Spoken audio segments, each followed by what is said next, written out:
Hey everyone, welcome to the Meet Kevin show now. We're just going to keep creating content because it's kind of fun. And the first thing that we really have to talk about is this. Let's put this up on screen. This is the 10-2 yield curve. And folks, look at this. It is almost at zero. We are only at 35 basis points inverted right now.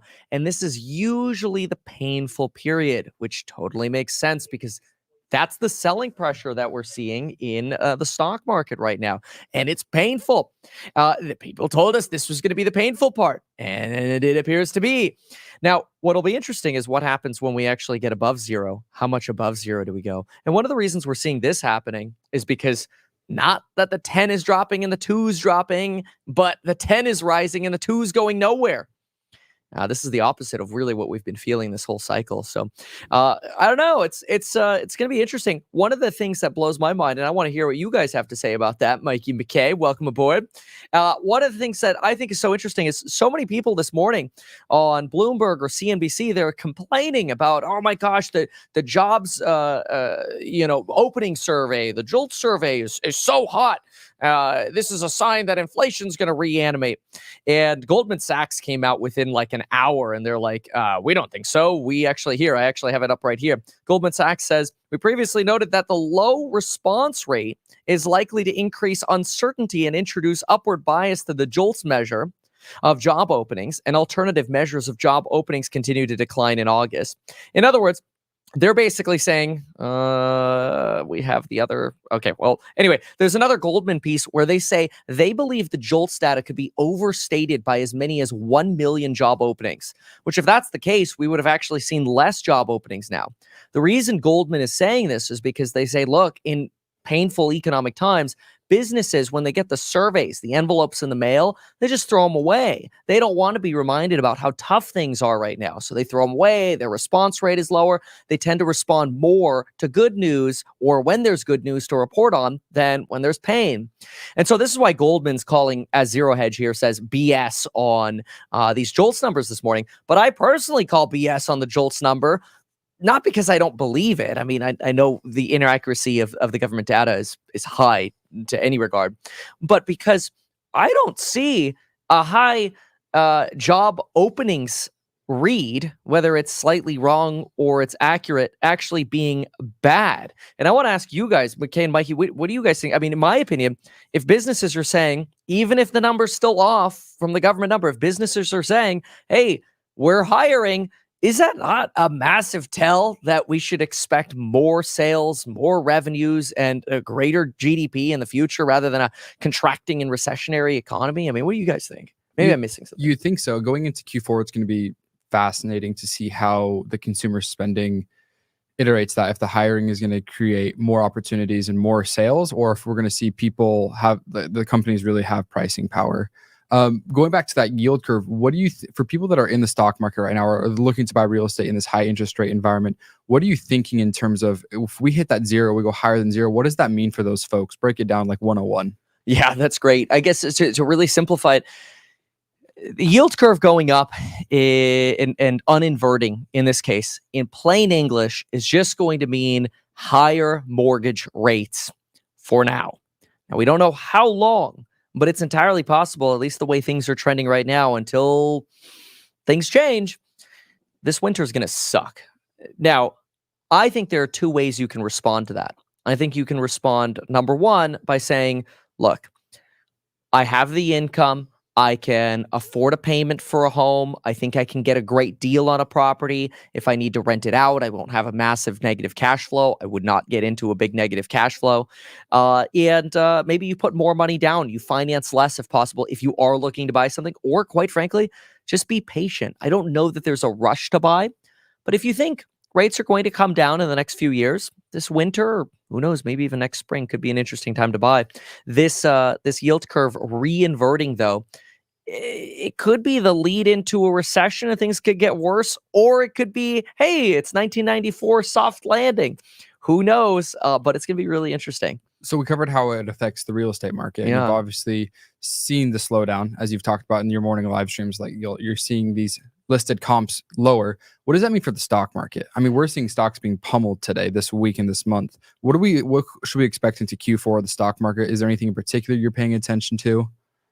What I've always wanted to watch over this cycle is this idea of faux PP.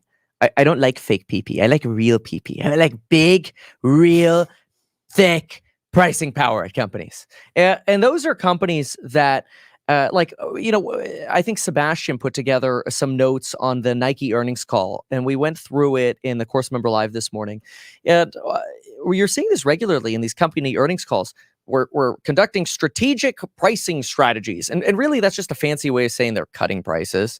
And they're trying to provide more value to their customers. Yes, by cutting prices. Nobody likes to say they're cutting prices. It's actually one of the downsides that Tesla has is they're so blunt about price cuts because there's really no other way to manipulate it. It's not like you're moving the clothing around in the store or you're bringing out cheaper clothing or whatever. It's like the cars are what they are, and there is no dealer markup that you can negotiate in or out. Nobody's getting a backroom better price than somebody else. The pricing's 100% transparent.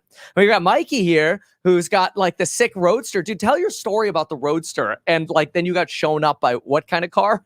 Oh yeah, so up in the Sacramento area where I live, there's a 50,000th Tesla supercharger that had just come out, and it's this really, really cool red color. And so I had to go check it out.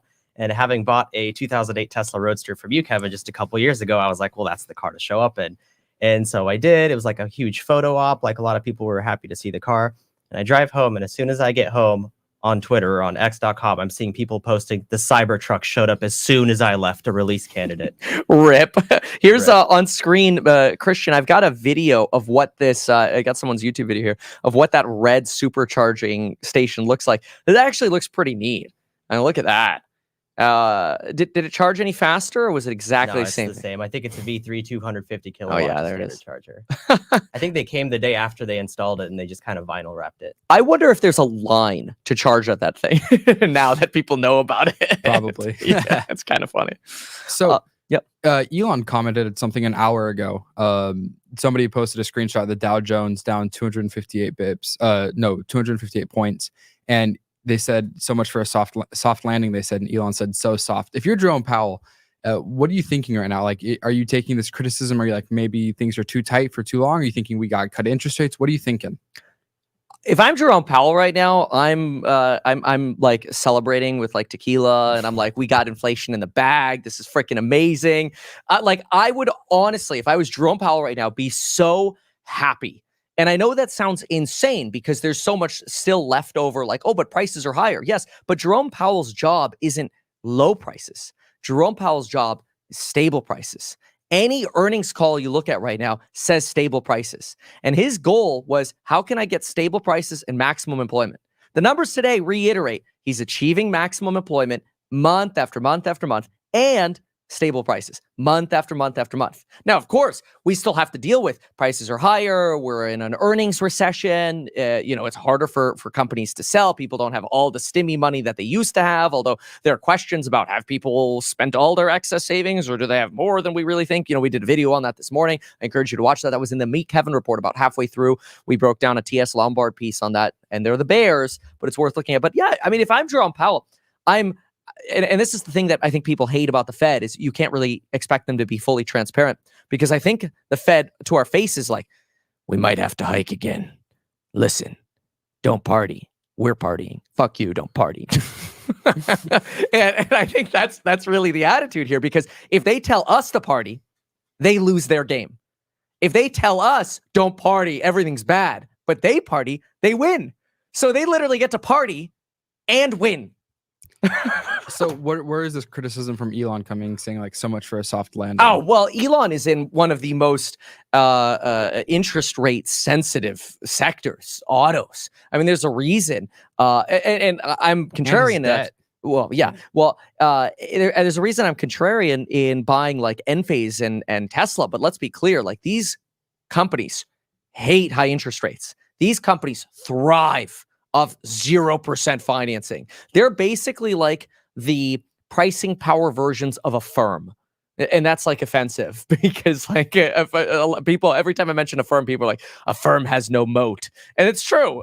I mean, that, like, initially it seemed like, can these companies, these buy now pay later firms have a moat? That ended up being a hard no really fast, and everybody's like, duh.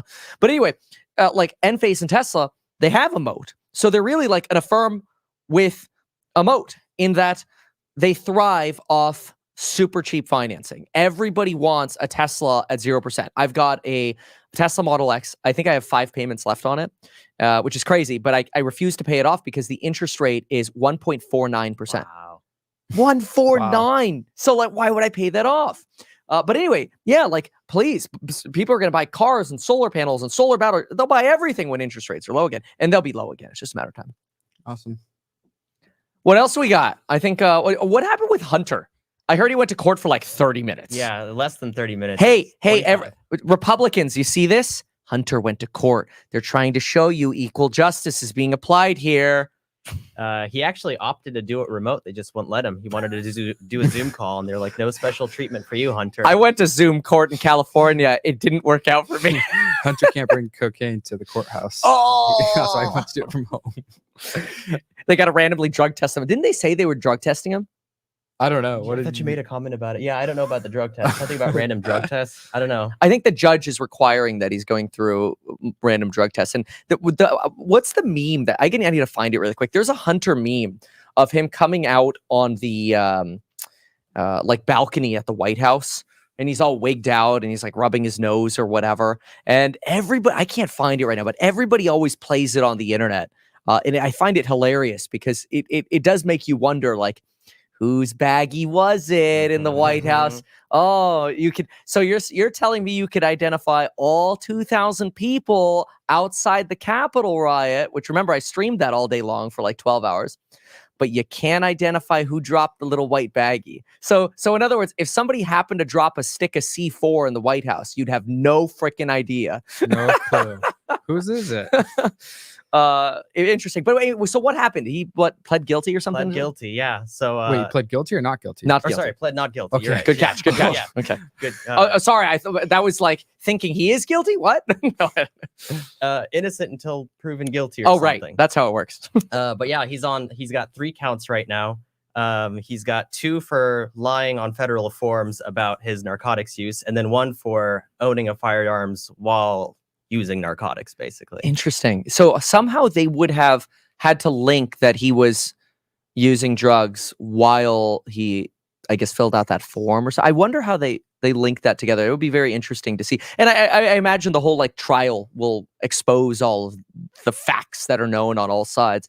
But I find that interesting because it's almost like, I suppose if you went to the doctor and they're like, hey man, like we tested you, he's coming back for all this junk. And there was some kind of like log.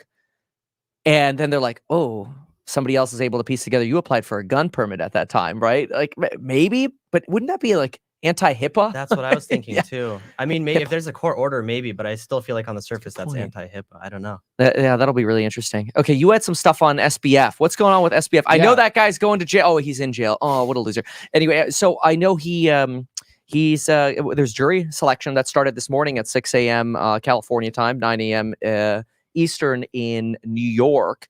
And I cannot wait to see some live streams from that trial. Like, I really want to see him go up there and go, I had no idea. And then Carolyn go up there, you knew it was a fraud, you asshole.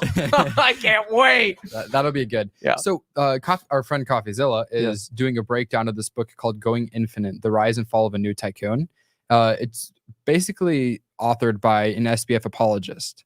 He's defending SPF, and according to CoffeeZilla, he says that it's a full-out defense of SPF. He spends more time questioning the intentions of the bankruptcy lawyer John Ray than he does SPF. And CoffeeZilla is diving into this book, and some really interesting numbers are being revealed, like how much Kevin O'Leary was really paid and how much Tom Brady was really paid. There's a quote from the book that says $15.7 million to Shark Tank's Kevin O'Leary. For example, 20 service hours, 20 social posts, and 1 virtual launch and 50 autographs. So basically, SBF was paying him FTX was paying him nearly $1 million an hour to promote FTX. Wow. Yeah, that's certainly a lot. I want to pull that up. That was you said CoffeeZilla. Oh, I have it here. Okay, Christian, if you want to show it, I got it up on screen here. CoffeeZilla. Now we know why Kevin O'Leary likes SBF so much. That's, you know what it is though. I'm not here to defend it. I mean, I totaled it up, by the way. I told everybody we would be transparent about it.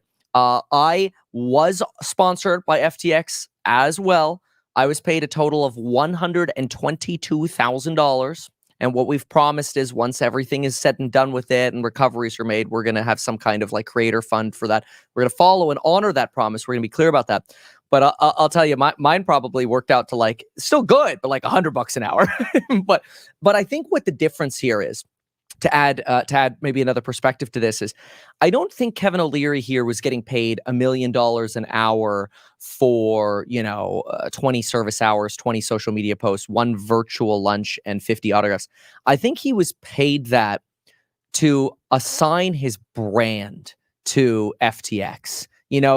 People get Kevin O'Leary on all these ads that they can. Kevin O'Leary was just doing the employee retention credit ads when we met him in New York. He's like, I got to pitch this. He becomes like, I think he becomes the brand when he has one of these deals, like the employee retention. He goes on my podcast. It's probably not even in his contract, but it's like everywhere I go, I gotta pitch the employee retention credit. Have you signed up yet for the employee retention? Go to Mr. Wonderful, whatever, right? He becomes that identity. So I think you're buying more than just 20 service hours here, but certainly it's a lot of money, and wow, it's a lot. And it shows you the value of the brand that Kevin O'Leary created. I do wonder how much, because anybody who was associated with Sam Bankman-Fried or FTX or whatever, obviously people that know is a fraud, other than like people on the inside, Carolyn apparently.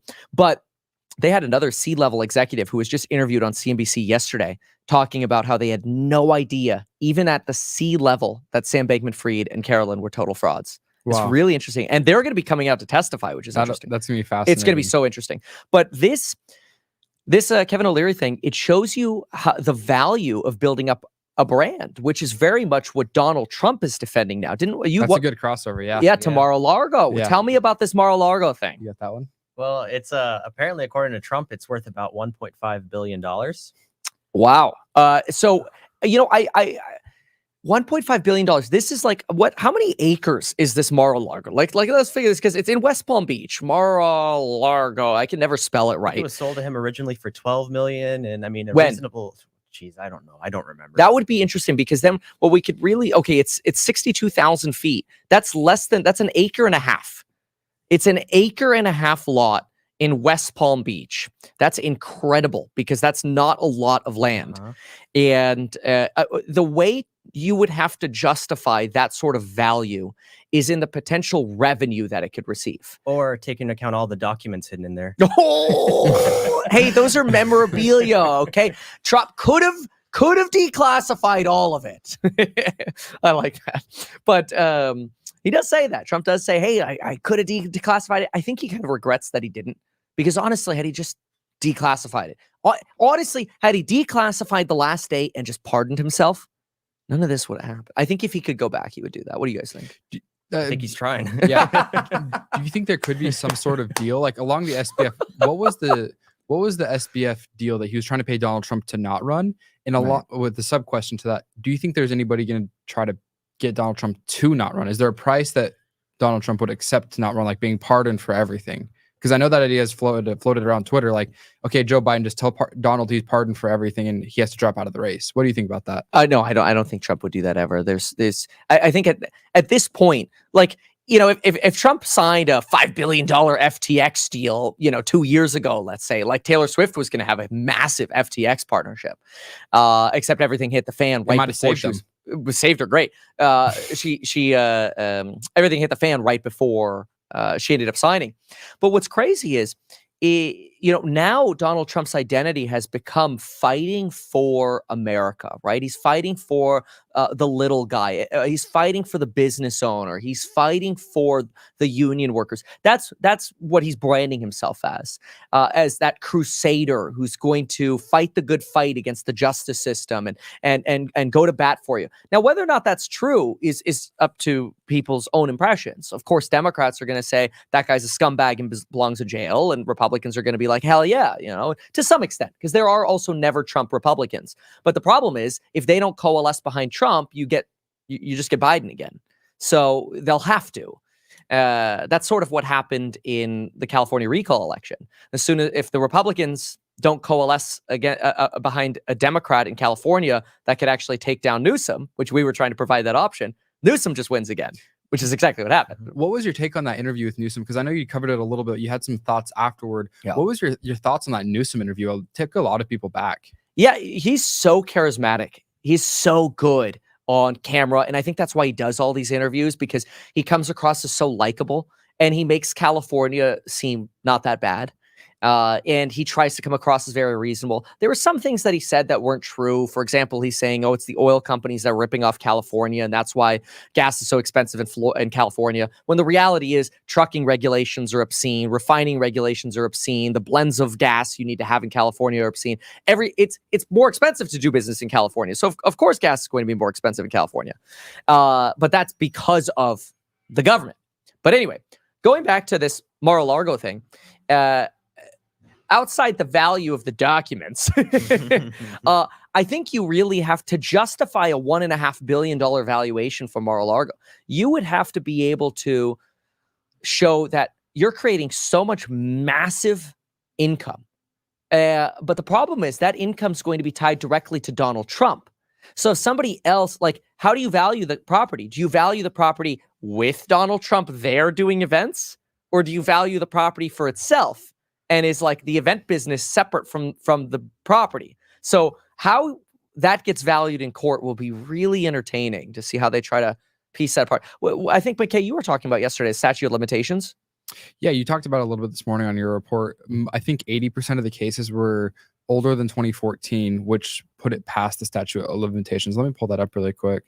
Oh, and I was wrong about the acreage. This makes sense because it's a golf course. 1.5 acres did seem too small. 1.5 acres would be the interior square footage. So I screwed that up. The actual interior square footage is 62,500 square feet. That makes a lot more sense.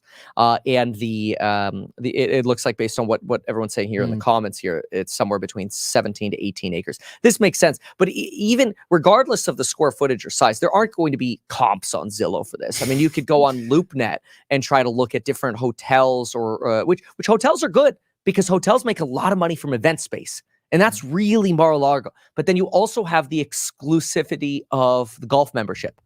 But then again, a lot of the value of that is based on, is Trump going to be there? Am I going to bump knuckles with Trump in the sauna? Hey, like that adds to a lot of value for people. Yeah. So the judge ruled that 80% of all Trump org transactions have been thrown out of the case due to the statute of limitations. So 80%, it'd be interesting to see what those transactions are, if they're some of the smaller ones. But 80%, that's pretty crazy. I mean, that's helpful for Trump, but we'll see what they do, I guess, with the leftover 20%. Jeez. But hey, you know what? We'll see it. I really wish they had live cameras inside, because all we get are mainstream media summaries of here's what's happening in the courtroom, and they're allowing still photos and then obviously reporters to take notes. But I feel like, and I don't know, maybe this is crazy, but I feel like America deserves to see this all live on camera.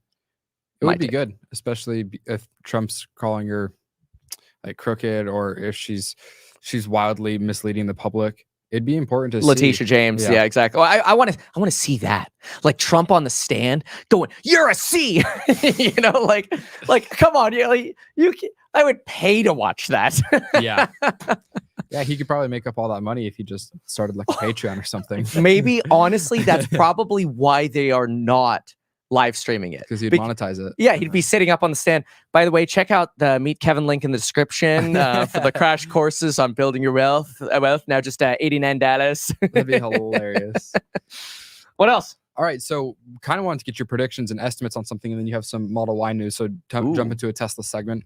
So you've obviously been to the factory in Giga Austin, or Giga in Austin, the Giga. Yeah, I hear Austin the foundation's factory. falling apart out there, but anyway. Oh boy.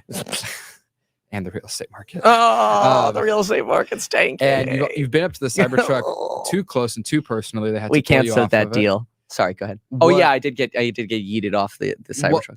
For Q4, what do you? It's predicted that the Cybertruck is going to come out Q4 of 2024. Yeah, How many right. Cybertrucks do you think they're going to produce this year? One.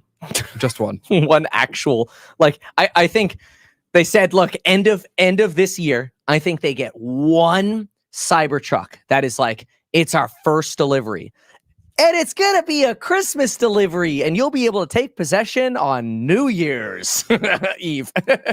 But no, I don't think they're ready yet. I think they're still in. I mean, think about it. Once you actually get the factory in a position where you can print, so to speak, these vehicles, well, now the first like 50 are probably going to suck because people don't even know how to put the bolts on right. Okay, I'm being extreme, but I'm oversimplifying on purpose to say that there's a reason why they drive around with release candidate to test and then fine tune. Okay, you know, the panel gaps or this, that, or whatever. So no, No expectations. this year. no, Tesla's a game of patience. You know, people were getting mad at me when I was saying that Tesla's basically at the same stock price as it was 33 months ago. But that's true. And people are like, well, what about the stock splits? And I'm like, oh, that's already considered. It's already in there. But you know what that really tells you is, bro, you've had 33 months and you still got time now to build up a basis in this company that I think is going to do exceptionally well. I'm almost certain, knock on wood, will do exceptionally well. No guarantees. Don't sue me, bro. When interest rates come down. And I'm very much a believer that interest rates take the stairs up and the elevator down. And so it'll move very quickly. And I don't mind building a position during these times. The money that I put into stocks, whether they're, it's an actively managed ETF or Tesla or Enphase or an ETF that has a lot of those in them, to me, it's just getting more quantity. It's like, how much can I get? How much can I get? Yeah, I have one more Tesla take, and then we can hop to your Model Y. I just sent you a DM. I would love to hear your perspective. I haven't seen it yet on YouTube of the latest video that came out about Optimus with the blocks and the difference you see in that video of the robot barely walking on stage Christian. in 2022, and then in 2023 it's now being able to flip over organized blocks. Christian, you want to share this on screen? Is this There it is. what is this? Is this are we closer than we think? No. Or is this a game changer, or is this just purely for show? It's just for show. Like, don't get me wrong. The technology's there. No disrespect to the Tesla team. We all know it's a demonstration. Like we're working, we're making progress. But that's what we would expect you to do. Like, to me, I don't look at this and go, oh my gosh, I need to buy more Tesla stock. I thought that back in 2020. I'm like, I need to buy more Tesla stock. I thought that back in 2017. Like, I need to own more of this company. But is me watching any kind of marketing video going to induce me to buy more stocks? Absolutely not. And it shouldn't. I expect that they are developing the robot. If I didn't see this kind of stuff, maybe I'd be like, what's going on? Right? You want to see progress. It's kind of like, we ordered Starlink for the plane.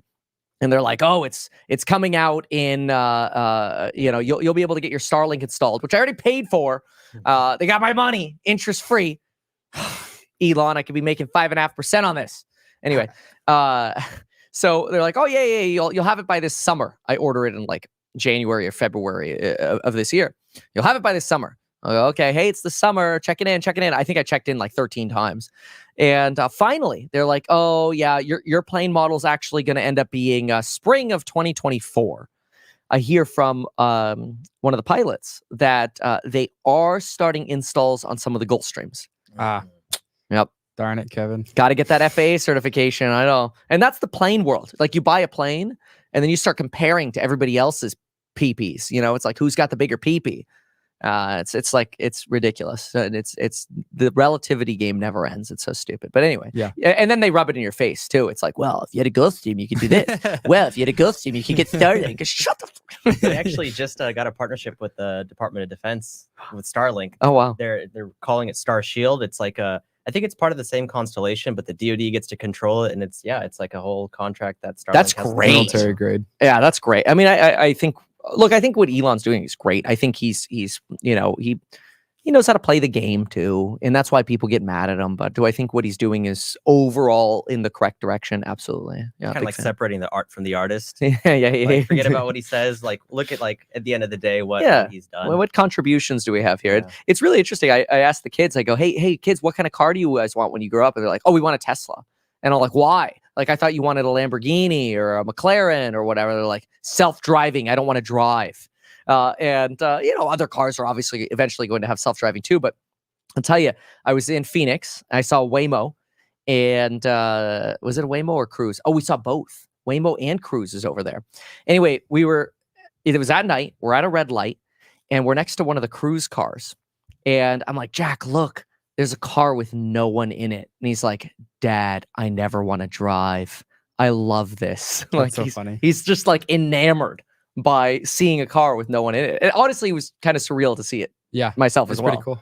What I have to give to Mercedes is they have basically like proper level 3 autonomy, but they take liability for anything that happens. Ooh, interesting. So you can take your eyes off the road, and if anything happens to the car, they'll pay for all of it. And you could do all of that on the 10 miles of road you're allowed to do that on under 35 miles an hour. Yep. So what you had some Model Y news that came out, and then maybe Yes. after this we can end on a cruise segment. Sure, yeah, Yeah, good idea. Okay, Yeah. sweet. And also just to touch up on the robotics real quick, when we were looking at Optimus, Yeah. it's cool, it's impressive. I think they're exponentially growing, but they're still trying to catch up to Boston Dynamics and everyone else. Ooh, Boston So- Dynamics. Not allowed to mention that name Yeah, around it's a here. bad word. I don't like that. No, you're right. You're right. The B word. It does make you wonder if Boston Dynamics has done really good with like actuators and movement and pre-programming. And is Tesla going like the Vision AI route? What do you think? Like, is that a possibility that like those Boston robots? I mean, I don't know, but they got those dogs or whatever, aren't those like AI-ish? In Elon's book, Terrifying. he does not care about like the show and tell of the robot. He wants practicality, the jobs that nobody wants to do. And I mean, Boston Dynamics does backflips, but how practical is that for the economy? Yeah, I guess that's true. It's only as useful as the extent that you can place it in a factory and have it do stuff for you. You know, Yeah. maybe you could just put it like in a bathroom and it just stands there and does this. But to your point, all the organization stuff we were seeing on the screen where it was sorting out the blocks, that's all vision based. So Oh, see, but you're that's right, Tesla great. is following the vision based Yeah. stuff. Yeah. So what's up with the Model Y? Yeah. So new Model Y just came out, and it's the cheapest Model Y so far. Standard range just came out yesterday. It's a standard range rear wheel drive Model Y, and it's on sale for $43,990. So to compare, like the long range Model Y is just over 50K, and the performance is about 55. Model 3 rear wheel drive, which would be the most comparable thing, is around 40K. So they did briefly have a rear wheel drive standard range in, I think it was 2021. And I found out that was on sale at the time for just under 40K, but we adjusted it for inflation and it's looking more like 46K. So, inflation adjusted, this is the cheapest Model Y to date that just came out. It's actually pretty good. Christian, if you want to throw it up on screen, I just pulled it up here. It looks like if you order it now, you've got October, November delivery. This sounds like a Tesla ad, but and look, obviously we're Tesla investors here. But Model Y, yeah, 43,990. That's incredible. Honestly, like if I was looking for a new car, I don't think I would spend the extra money on the speed. I know it's fun, but am I going to spend an extra $11,000 to have an extra 3 seconds? It's just not worth the lulls. Like the 11 times you take 11 different friends in there and floor it, is it worth $1,000 a floor? I don't even have 11 friends. Same. Like, yeah, that's why we keep making more babies. And this does qualify for the full $7,500 See, federal and tax credit too. my Model 3 long range was 44 used. And how long And, ago was that when you got like, yours? It's 4 months ago now. So can you explain how you got ripped off? If you buy a Tesla, you just have to understand you can never visit Tesla.com again because you'll be so sad every time you visit because they cut the prices so much. Yep. The trick that I did is I got the long range Model 3 used, but it had FSD. And I love Elon to death, but FSD does not hold its value in resale. And so I got my 44, it was 44 grand, 2021 long range Model 3 with FSD. Yeah, that 40K did not include FSD, right? No. So then you'd be, if you wanted At the FSD, 12K. you're at 50K. If you want to pull 52. it up on screen here, Christian, I've got the Model 3. If I spec it out the way you have it, long range, white, with the FSD, I don't know if I have to also add enhanced No, you don't. autopilot. No, you don't. Okay, this includes that. Mhm. Oh, and enhanced. Okay, that's great. So continue. Now it is eligible for $7,500, but still, Mine did not come with the tax. Like it, right, because used doesn't get it. Yeah. But still, 61. So they don't even put the taxes on here, man, because you're going to get reamed in sales taxes. Okay, so here's what's going to happen. You're going to go 61,880. Now you're going to add like 8% in sales taxes. You're at 66,830 minus the 7,500 tax credit. You still save 15 grand with your use. That's true. So actually, like if you just look at that surface level sticker on Tesla.com and you hear about the price cuts, you're going to feel like crap. Yeah. But now we do the math with the sales taxes and all that. You're out the door with the FSD at 44 or whatever it was.